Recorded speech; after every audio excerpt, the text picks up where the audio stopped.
English with S K എന്ന ചാനലിലേക്ക് ഏവർക്കും സ്വാഗതം. നമ്മൾ കഴിഞ്ഞ 3 ക്ലാസ്സുകളായി ക്വസ്റ്റ്യൻ ടാഗിനെ കുറിച്ചുള്ള ക്ലാസ്സാണ് നമ്മൾ കേട്ടുകൊണ്ടിരുന്നത്. അതിലെ ചില നിയമങ്ങളെ കുറിച്ചും ഞാൻ ക്ലാസ്സിൽ പറഞ്ഞിരുന്നു. എല്ലാവരും ആ ക്ലാസ് ഭംഗിയായി കേൾക്കുകയും കാണുകയും ചെയ്തു എന്ന് വിശ്വസിക്കുന്നു. ഇവിടെ ഞാനിപ്പോൾ ഒരു 9 ചോദ്യങ്ങൾ എഴുതിയിട്ടുണ്ട്. ഇതിന് ക്വസ്റ്റ്യൻ ടാഗ് സ്യൂട്ടബിൾ ആയിട്ട് ആഡ് ചെയ്യുക എന്നതാണ്. എങ്ങനെ നമുക്കിത് സ്യൂട്ടബിൾ ടാഗ് ആഡ് ചെയ്യാം എന്ന് നോക്കാം. ഞാൻ എഴുതിയിരിക്കുന്ന ഒന്നാമത്തെ സെന്റൻസ് എന്ന് പറയുന്നത് ഐ ആം എ സിംഗർ എന്നതാണ്. ഈ സെന്റൻസ് പോസിറ്റീവ് ആണോ നെഗറ്റീവ് ആണോ എന്ന് നോക്കുക എന്നതാണ് പ്രധാനപ്പെട്ട ഒരു കാര്യം. ഇവിടെ ഐ ആം എ സിംഗർ എന്ന് പറയുമ്പോൾ ഈ സെന്റൻസിനകത്ത് നെഗറ്റീവ് ആകുന്ന ഒരു വേർഡും ഇതിനകത്തില്ല. ഇവിടെ എന്ത് മാത്രമേ ഉള്ളൂ? ഓക്സിലറി വെർബ് ആം എന്ന് പറയുന്ന ഓക്സിലറി വെർബ് കിടപ്പുണ്ട്.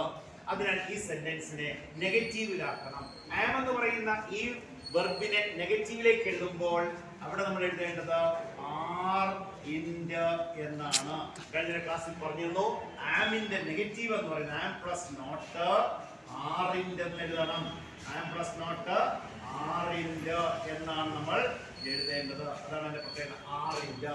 ഇനി നമുക്ക് ഈ സബ്ജക്റ്റ് ആവർത്തിക്കണം. ഈ സബ്ജക്റ്റ് ഏതാ? ഇവിടെ പ്രൊനൗൺ ആണ്. ടാഗിൽ എപ്പോഴും സബ്ജക്റ്റ് പ്രൊനൗൺ മാത്രമേ വരാൻ പാടുള്ളൂ. ഇവിടുത്തെ സബ്ജക്റ്റ് ഇതാ ഐ, ആർ ഇൻഡ് ഐ എന്നതാണ്. ഇനി നമ്മൾ ചെയ്യേണ്ടതെന്ന് പറഞ്ഞാൽ ക്വസ്റ്റ്യൻ മാർക്ക് ഇട്ട് കൊടുക്കുക. ഇപ്പോൾ ഇങ്ങനെ എഴുതുന്ന അവസരത്തിൽ 1 മാർക്ക് നമുക്ക് ലഭ്യമാകും. ഇത് സ്കൂൾ ക്ലാസ് കുട്ടികൾക്ക് മാത്രമല്ല, കോമ്പറ്റീറ്റീവ് പരീക്ഷകൾ പോകുന്ന ഏവർക്കും വളരെ അത്യാവശ്യം വേണ്ടുന്ന ഒരു ഭാഗമാണ് ക്വസ്റ്റ്യൻ ടാഗ് എന്ന് പറയുന്നത്. രണ്ടാമതൊരു ചോദ്യം എഴുതിയിരിക്കുന്നത് ഈ വോണ്ട് കം എന്നാണ്. ഈ സെന്റൻസ് നെഗറ്റീവ് ആണ്. എങ്ങനെ മനസ്സിലാവുന്ന നെഗറ്റീവ് ആണെന്ന്? ഇവിടെ വോണ്ട് എന്ന് പറയുന്ന വിൽ എന്ന് പറയുന്ന ഓക്സിലറിയുടെ നെഗറ്റീവ് ആണ്. വില്ലിന്റെ നെഗറ്റീവ് ആണ് വോണ്ട്. ആ വോണ്ട് നെഗറ്റീവ് ആയതുകൊണ്ട് ഇവിടെ ടാഗ് പോസിറ്റീവിൽ എഴുതണം. അപ്പോൾ ഇതിന്റെ പോസിറ്റീവ് ടാഗ് എഴുതാൻ ഈ വോണ്ടിന്റെ പോസിറ്റീവായ വിൽ എന്ന ഓക്സിലറി ഉപയോഗിക്കണം. വിൽ. ഇനി സബ്ജക്റ്റ് ആവർത്തിക്കുക. സബ്ജക്റ്റ് ഹി ആണ്. ആ ഹി അതുപോലെ എഴുതാം, വിൽ ഹി. വിൽ ഹി എന്നാണ്. അടുത്തൊരു ചോദ്യം ഏതാണ്? they shall go എന്നാണ്. ഇവിടെ സെന്റൻസ് പോസിറ്റീവിലാണ് കിടക്കുന്നത്. ഓക്സിലറി ഏതാ? ഷാൾ. ആ ഷാളിന്റെ നെഗറ്റീവ് എഴുതുമ്പോൾ ഷാണ്ട് എന്നാണ് എഴുതേണ്ടത്. SHAN apostrophe T, ഷാണ്ട്. ഷാണ്ട് ദേ എന്ന് ഉപയോഗിക്കണം. ഷാണ്ട് ദേ. മനസ്സിലാവുന്നുണ്ടല്ലോ? ഷാണ്ട് ദേ. അടുത്തത് he hadn't bought it. ഇവിടെയും ഈ സെന്റൻസ് നെഗറ്റീവിലാണ് കിടക്കുന്നത്. അപ്പോൾ ഈ സെന്റൻസ് നെഗറ്റീവ് ആയതുകൊണ്ട് ഇവിടെ ടാഗ് പോസിറ്റീവിൽ എഴുതണം. ഇവിടെ പോസിറ്റീവ് ടാഗ് എഴുതാൻ ഇവിടുത്തെ ഓക്സിലറി ഹാഡിന്റെ നെഗറ്റീവ് എഴുതിയിരിക്കുന്നു. ഇവിടെ ഹാഡ് എന്ന ഓക്സിലറി മാത്രം ഉപയോഗിക്കുക. ഹാഡ്. ഇനി ഇവിടെ സബ്ജക്ട് ഏതാ? ഹി ആണ്. അവിടെ ഹി എന്ന് പറയുന്നത് ഇവിടുത്തെ സബ്ജക്ട് പ്രൊനൗൺ ഹി എന്ന് എഴുതുക. Had he. അടുത്തത് ഐ ഹാവ് ഈറ്റൻ ഫുഡ് എന്നാണ്. ഈ സെന്റൻസ് പോസിറ്റീവിലാണോ നെഗറ്റീവിലാണോ? ഈ സെന്റൻസ് പോസിറ്റീവിലാണ്. മനസ്സിലാവുന്നുണ്ടല്ലോ? ഇവിടെ എന്താ? നെഗറ്റീവ് ഇല്ല. നെഗറ്റീവ് ആക്കുന്ന ഒരു വേർഡും ഇതിനകത്തില്ല. അപ്പോൾ ഇവിടെ ഓക്സിലറി ഹാവ്. ഈ ഹാവ് എന്ന ഓക്സിലറിയോട് നോട്ട് ചേർക്കുക. അപ്പോൾ ഹാവിൻഡ് എന്ന് കിട്ടും. ഹാവിൻഡ് ഐ എന്നതാണ് ഇവിടുത്തെ ആൻസർ. അടുത്തെന്താ? യു മസ്റ്റ് ട്രൈ എന്നാണ് പറഞ്ഞിരിക്കുന്നത്. ഇവിടെയും സെന്റൻസ് എന്തിലാ കിടക്കുന്നത്? പോസിറ്റീവിലാണ്. ഇവിടെ ഓക്സിലറി ഉണ്ടോ? ഉണ്ട്. ഏതാണത്? മസ്റ്റ് എന്നതാണ്. മസ്റ്റിന്റെ നെഗറ്റീവ് എന്താ? മസ്റ്റിന്റെ. Must plus not മസ്റ്റിന്റെ.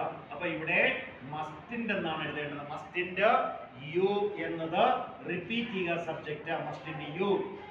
മനസ്സിലാവുന്നുണ്ടല്ലോ? ഇനി അടുത്ത് നോക്കൂ.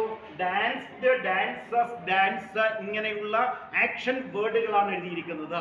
അപ്പോൾ ഇവിടെ നമ്മൾ ഉപയോഗിക്കുന്നത് ഡു, ഡസ്, ഡിഡ് തുടങ്ങിയ ഓക്സിലറി വെർബുകൾ ഉപയോഗിക്കണം. They danced well. They danced well. ഈ ഇവിടത്തെ വെർബ് നോക്കുക. വെർബിന്റെ ടെൻസ് എന്താ? പാസ്റ്റ്.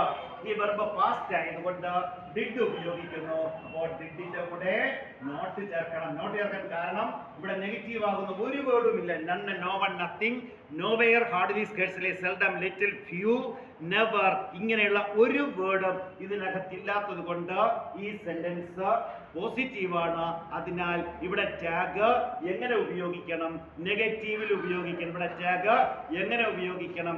നെഗറ്റീവിൽ ഉപയോഗിക്കണം. ഇവിടെ ടാഗ് നെഗറ്റീവിൽ ഉപയോഗിക്കാൻ എന്ത് ഉപയോഗിക്കണം? ഡിഡ് എന്ന് പറയുന്ന ഓക്സിലറി എടുക്കുന്നു. കാരണം എന്താ? Verb danced. അതിനോട് നോട്ട് ചേർത്ത് ഡിഡിന്റെ. ഡിഡിന്റ് ദേ എന്നാണ് ഉപയോഗിക്കേണ്ടത്. ഡിഡിന്റ് ദേ, ഇവിടുത്തെ സബ്ജക്റ്റ് ആണ്, അത് ആവർത്തിച്ചു. അത് ഷീ ഡാൻസസ് വെൽ, ഇവിടെ വെർബ് സിമ്പിൾ പ്രസന്റിലാണ് കിടക്കുന്നത്, അതിനാൽ ഡസ് ഉപയോഗിക്കണം. ഡസിനോടൊപ്പം നോട്ട് ചേർക്കണം. ഡസിനോടൊപ്പം നോട്ട് ചേർക്കണം. ഡസിന്റെ ഷീ എന്ന് ഉപയോഗിക്കുക. ഡസിന്റെ ഷീ. അടുത്തെന്താ? ഐ ഡാൻസ് വെൽ എന്നാണ്. ഇവിടെ വെർബ് പ്രസന്റ് പ്ലൂറൽ ആണ്, അതിനാൽ ഡു എന്ന ഓക്സിലറി ഉപയോഗിക്കുക. ഡു, അതിനോടൊപ്പം നെഗറ്റീവ് ഇല്ലാത്തത് കൊണ്ട് നോട്ട് ഉപയോഗിക്കുക. ഡോണ്ട്. ഇനി ഇവിടെ എന്താ സബ്ജക്റ്റ്? ഐ എന്ന സബ്ജക്റ്റ് ആണ്, അതിനാൽ ഇവിടെ ഐ ഉപയോഗിക്കുക. Don't I. മനസ്സിലാവുന്നുണ്ടല്ലോ? ഇങ്ങനെ തരുന്ന സെന്റൻസിനകത്ത് ഓക്സിലറി വെർബുകൾ ഇല്ല എങ്കിൽ അവിടെ ഡു, ഡസ്, ഡിഡ് ഉപയോഗിക്കുക. വെർബിന്റെ ടെൻസിനനുസരിച്ച് ഡു, ഡസ്, ഡിഡ് ഉപയോഗിക്കണം. ഇവിടെ വെർബ് ഏതാ? ഒന്നാമത്തേതിൽ ഡാൻസ്ഡ്, അതിനാൽ ഡിഡ് ഉപയോഗിച്ചു. രണ്ടാമത്തേതാ? ഡാൻസസ്, അതിനാൽ ഡസ് ഉപയോഗിച്ചു. മൂന്നാമത്തേതാ? ഡാൻസ്, അതിനാൽ ഡു ഉപയോഗിച്ചു. ഇങ്ങനെ വെർബിന്റെ ടെൻസിനനുസരിച്ച് ഡു, ഡസ്, ഡിഡ് ഉപയോഗിക്കുക. ഇതാണ് ഇവിടുത്തെ നിയമം. മനസ്സിലാവുന്നുണ്ടല്ലോ? ഇനിയും നെഗറ്റീവ് ചേർന്ന് വരുന്ന സെന്റൻസുകളുമായി നമ്മൾ അടുത്ത ക്ലാസ്സിലേക്ക് വരും. അതുവരേക്കും എൻ്റെ ക്ലാസ് ശ്രമിക്കുന്ന മുഴുവൻ ആളുകൾക്കും താങ്ക്സ്. അതോടൊപ്പം തന്നെ ഇംഗ്ലീഷ് വിത്ത് SK എന്ന ചാനൽ ഷെയർ ചെയ്യാനും സബ്സ്ക്രൈബ് ചെയ്യാനും ലൈക്ക് ചെയ്യാനും കമന്റ് ആഡ് ചെയ്യാനും മറക്കരുത്. എല്ലാവർക്കും ഒരിക്കൽ കൂടി താങ്ക്സ്.